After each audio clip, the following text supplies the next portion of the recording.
C++ Yun, Learning good Journey, evening. So, Simple ngayon Ordering na App, Part 4. February 5. Day 36 na yun na yung aking learning journey sa C++ tutorial. So, tara, continue tayo.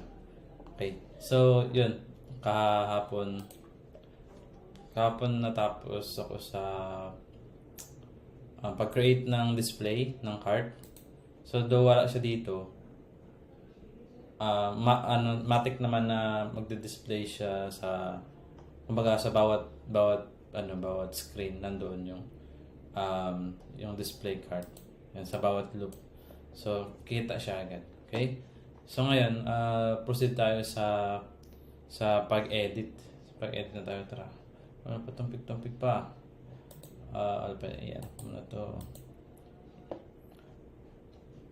So